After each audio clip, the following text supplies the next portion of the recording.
Je peux vous aider hein? Bah ouais, clairement, votre magasin il est vraiment has-been. Tout est moche. Bah écoutez, mais y a pas de souci. Regardez, juste là, on a des petites chemises en lin, ça vous irait à ravir. Dans ce magasin, il y a que des vieilles fringues de M. Allez, maintenant tu me sapes. Ok, très bien, très bien. Bah on va vous styliser un petit peu si monsieur est si pressé. Vous faites quoi là? Hop là. Mais qu'est-ce que vous faites? Et voilà. Mais vous êtes complètement fou. Alors, ça vous plaît? Vous avez détruit mes vêtements. Ah non. Mais vous êtes starbé ou bien? Voilà, on vous a relooké, monsieur, sur mesure. Eh, moi je me casse. C'est n'importe quoi. Hein? Ah bah je suis désolé, va falloir... Wendy, t'as déjà mangé ça? Ce Bon, t-shirt. Le tennis, c'est bien. J'ai explosé mes chiottes en lâchant un classique. Je suis Jay Lachias et je souhaite bonne chance à ma mère pour le nettoyage. J'adore manger. Si je mange pas 1000 calories toutes les minutes, je deviens complètement baka. La dernière fois, j'ai vendu mon frère contre 4 tenders de poulet. Comment ça, mon Du ref? coup, j'ai appelé le Mexicain du coin pour commander 50 menus tacos, sans oublier le supplément sauce piquante. Mais je ne m'attendais pas à ce qui allait se passer. Franchement, je suis quelqu'un qui adore manger épicé. Mais je crois que cette fois, c'était la fois de trop. J'ai un peu abusé avec la sauce piquante. Je savais que mon classique allait faire des dégâts.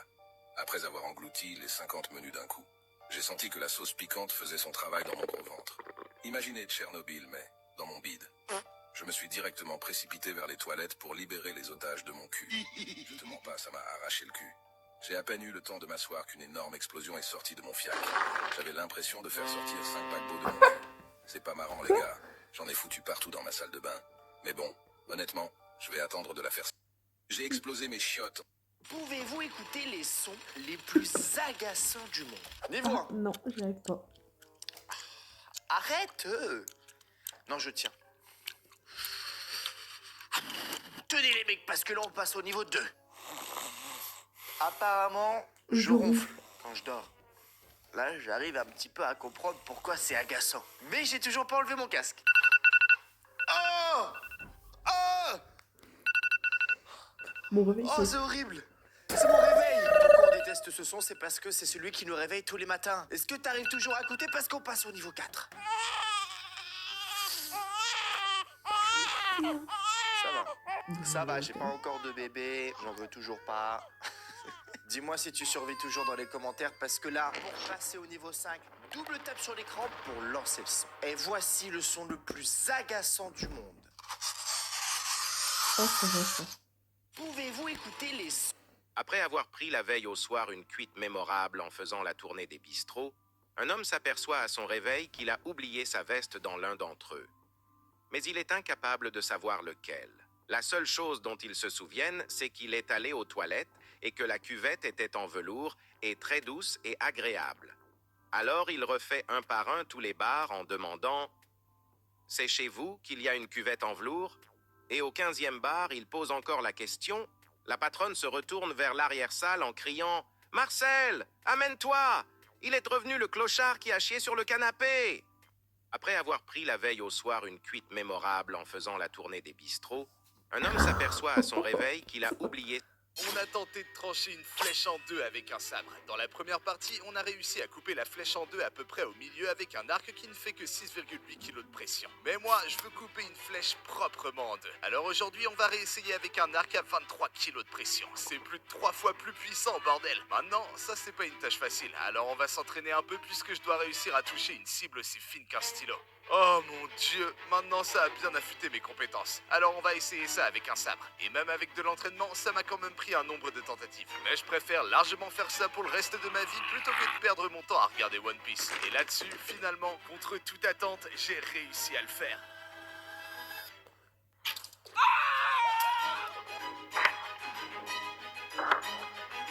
On a tenté de trancher une flèche.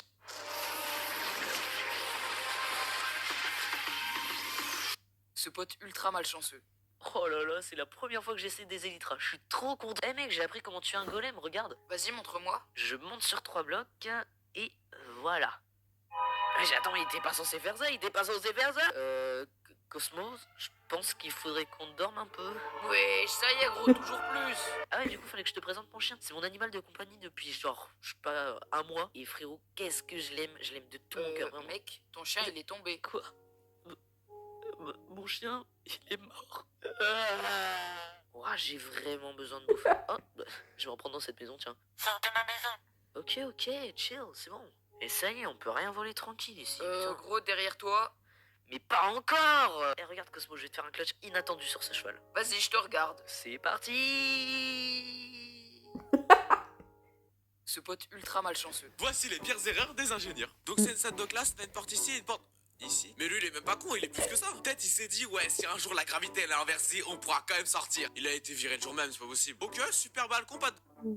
Mais c'est un balcon pour Spider-Man, ça je vois pas le... Ça fait penser un produit que t'achètes par deux mais que t'en as besoin qu'un seul. Mais t'as comment envie de tuer le deuxième? Donc lui il s'est dit vas-y je le mets là, franchement tranquille. Mais le mec qui vient vérifier les égouts carrément il fait une cresciada qui va à l'hôpital. Oh une petite tribune de match de béton. C'est pas un ingénieur qui a fait ça, c'est un prof. Tous les élèves punis ça c'est ici comme ça, regarde pas le match. T'as pas fait ton exercice? Hop là-bas. Non mais lui il a même pas le brevet. Je sais pas c'est qui le plus con entre l'ingénieur qui a fait ça et le mec qui se prend le mur. Il s'est créé à Poudlard frère. Il s'est dit bah tu sais quoi j'ai traversé le mur, je vais arriver avec des sorciers. Mais genre ça comment ça peut arriver? Il y a un mec qui a validé les travaux, il s'est dit ouais tout va bien. C'est pas l'ingénieur qui a pas le brevet, c'est toute l'équipe. Vous demandez qui sont les débiles qui font les installations depuis le début? On a la réponse en une image. C'est la définition de pas avoir peur de la mort. Ça doit être ces trois génies qui ont dû s'occuper de l'escalator, c'est sûr. Ah, affaire de famille. Voilà, on sait pas où est-ce qu'il va, mais en tout cas, le raclou est là. L'escalier il va rien, mais le stagiaire il a quand même mis une rambarde. Il y a un mec qui a été payé pour ça là. J'ai même plus envie de faire de vanne. N'hésitez pas à vous abonner, mais par pitié, faites des études. Voici les pires. Oh my god, tu manges encore des Kinder Bueno en 2023, mec? Ouais. Étais-tu au courant que les Kinder Bueno contiennent du calcium qui provient de lait de vache maltraité et auquel on a retiré leurs enfants? Rien à foutre. Pourquoi Peach ne veut pas épouser Bowser? Il y a une théorie incroyable sur ça. Et oui, notre Peachonette aurait déjà donné son cœur à quelqu'un, et ce n'est pas Bowser, ni même Mario. Revenons dans l'animé Super Mario Bros, sorti en 1986. On remarque à la fin de l'animé, Peach dit à Mario que d'après une légende, elle épousera un merveilleux prince qui portera le même collier qu'elle. Et quelques minutes après, un prince nommé Alu fait son apparition, transformé en chien à cause des pouvoirs de Bowser. Lui aussi était parti secourir la princesse tout comme Mario, avant de se faire transformer. Peach était donc destinée à l'épouser et ne peut donc pas épouser Bowser. Mais ça n'arrêtera pas Bowser pour autant, lui qui est si déterminé. Un avion a décollé et atterri seulement 37 ans plus tard dans des circonstances extrêmement bizarres. C'est toujours pas ce qui est passé. Après avoir disparu pendant 37 ans, l'avion réapparaît en demandant l'autorisation d'atterrir. La tour de contrôle elle refuse d'accorder cette autorisation tant que le pilote il a pas expliqué ce qui s'était passé pendant toutes ces années. Et le pilote, en fait il sait pas quoi répondre. Lorsque l'avion atterrit enfin, le personnel de l'aéroport il est complètement stupéfait, abasourdi de découvrir que c'est un avion très ancien qui appartenait à une compagnie aérienne qui n'existe plus depuis très longtemps. En fait le plus ouf c'est que le pilote il était tellement contrarié par la situation qu'il est remonté dans l'avion, il est reparti, il a décollé direction Miami et cette fois sans autorisation. Il atterrit direction Miami avec 37 ans de retard. Lorsque le mec il atterrit à Miami, le pilote et l'équipage de bord ils sont complètement encerclés par la police, les militaires, c'est GTA. Tout le monde veut savoir qu'est-ce qui s'est passé pendant ces 37 années. Et le pilote il répond absolument rien. Il sait absolument pas quoi dire parce qu'il sait pas ce qui s'est passé. Pour lui, il s'est jamais passé 37 ans. Wow, c'est vrai ça? En fait cette affaire ça reste encore un mystère non résolu et de manière encore plus surprenante, les passagers à bord un avion a décollé. Thibaut peut rattraper Squeezie à ton avis? En fait, je vais vous expliquer un truc. Thibaut InShape, 900 000 abonnés sur 30 jours. Il prend des 100 000 abonnés tous les 4 jours. Il a 11,5 millions. Machine de guerre. Il prend une cossie par mois, lui. Oula, hop, hop. Non, c'est pas ce que je voulais dire. En termes d'abonnés. Et Squeezie, il y a un calcul à faire. En produit en croix, il prend 100 000 abonnés sur un mois, sachant qu'il a 18 millions. Thibaut, 12 millions, 900 000 abonnés par mois. Squeezie, on va dire 19, 100 000. Ça veut dire que sur 10 mois, il prend 9 millions. Donc, il passe à 21 millions. Alors que Squeezie, sur 10 mois, il passe même pas à 20 millions. Donc là, en même pas un an, il l'a rattrapé. Si ça continue comme ça, Thibaut peut rattraper Squeezie à ton avis? En fait, je vais vous expliquer un truc. Thibaut InShape. Quand aide ton daron à bricoler? Alors, tu vois quelque chose, papa? RAS! Ça veut dire quoi, RAS? Rien à sucer? J'en ai vraiment plein le cul! Bah, serre les fesses. Amenez-moi un serre-joint! Ah non, mais on fume pas. Dépêche-toi! Mais pourquoi t'es aussi pressé? Parce qu'après, faut que j'aille acheter un pendentif à votre mère. Mais ça sert à rien, elle a déjà de gros trucs qui pendent.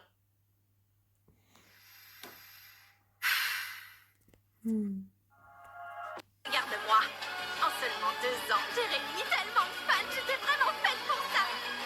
Mais par une petite fois, qu'est-ce que tu deviens, le flic? À ton avis, je suis un pirate, évidemment. Je vois, tu es un pirate. Et même que je vais devenir le roi des pirates. Allez, le flic, laisse tomber la piraterie. Reste ici avec moi, on sera heureux. Je suis sûre que tous tes amis sont fans de ma musique. VF de merde. Ce sera encore plus chouette. Y'a quelqu'un? Bienvenue au paradis. Vous arrivez toujours de nulle part comme ça? Ouais, alors c'est quoi ton nom? Baptiste. Oui, alors Alors Baptiste, je vois que t'as rien fait de bien ni de mal dans ta vie. T'as pas fait une bonne action qui te vaudrait le paradis? Ah bah si. Un jour j'ai défendu une fille dans la rue qui se faisait agresser par 15 mecs avec des couteaux. Ah ouais? Attends, mais j'ai aucune trace de ça dans les archives. C'est arrivé quand? Oh, il y a 2 minutes tout à l'heure là. Ah, c'est pour ça que t'es mort, ouais. Ok. Et c'était très douloureux. Ah, je comprends. Bon, du coup, je peux rentrer? Oui, bien sûr, rentre, prends un café, mets-toi bien. Merci. Et dis-moi, l'ange, c'est normal que les gens bien meurent plus vite que les autres? Y a quelqu'un? Bienvenue. Regardez à quel point les gens m'aiment ou regardez à quel point les gens me détestent. Je choisis de voir à combien les gens m'aiment. Au revoir maman, je vais à l'école. Pourquoi tu prends le temps d'aller à l'école? Tes notes sont si basses. Hein? Regarde ton amie. Elle a toujours des bonnes notes. Quel genre de mère aime son enfant à seulement 20%? Eh ben, nous travaillons ensemble sur le projet groupe, n'est-ce pas? Non, désolé, je travaille avec Émilie. Oh d'accord. Si tu ne m'aimes pas, t'aurais pu me le dire. Monsieur, je peux récupérer mon voir? Vous êtes toujours en retard. Regardez votre amie Émilie. Elle est toujours en retard. Pourquoi personne ne m'aime? Si je me débarrasse d'Émilie, tout le monde m'aimera. N'est-ce pas? Si je lui donne cette boisson, elle sera partie pour toujours. Hey Émilie, essaie de boire cette boisson. Je l'ai fait spécialement pour toi. Oh, merci beaucoup, Laura. Regardez à quel point les gens m'aiment ou regardez à quel point les gens me détestent. Faites ceci, mettez vos mains sur la tête. Attendez, j'ai pas entendu. Elle a dit faites ceci ou faites cela? Oui, elle a dit faites ceci. Allez, tout le monde, mettez vos mains sur la tête. Tu as été trop lente, Léa. Faites ceci, clignez 3 fois des yeux. Faites cela, retirez les mains de votre tête. Ah, ben enfin. Louis, non, elle a pas dit faites ceci, elle a dit faites cela. Oh, ça va. Faites cela, touchez votre nez. Écoutez, il faut que personne le fasse. Elle a dit faites cela, elle a pas dit faites ceci. C'est bien, Yovan, tu apprends vite. J'ai tellement mal au bras, je sais pas combien de temps je vais pouvoir tenir comme ça. Moi aussi, ça y est, j'ai trop mal au bras, c'est bon, je les enlève. Non, non, tu peux pas faire ça, si tu fais ça, elle va te tuer. Faites ceci, mettez vos mains. On dit souvent que Coca et Pepsi se sont fait la guerre dans leur publicité télévisuelle. Mais quand on y regarde de plus près, les vraies perles ont été produites uniquement par Pepsi. Certaines pubs Pepsi mettaient en scène la marque Coca-Cola et ce sont des exemples de communication inventive redoutables. Ce gamin choisit le Pepsi au Coca dont la machine est collée à un magasin de guitares électriques. Ce gosse trop petit qui paie 2 canettes de Coca afin d'atteindre le bouton Pepsi. Un doublage de la voix du parrain sur une fillette qui refroidit le barman. Come here. I ordered a Pepsi Cola. Capiche? Here you go. Thank you. Ce chauffeur routier Coca qui sympathise avec un chauffeur Pepsi, chacun goûte la boisson de l'autre et... Le même concept sera ensuite repris avec les responsables de tête de gondole de supermarché et ça finit mal.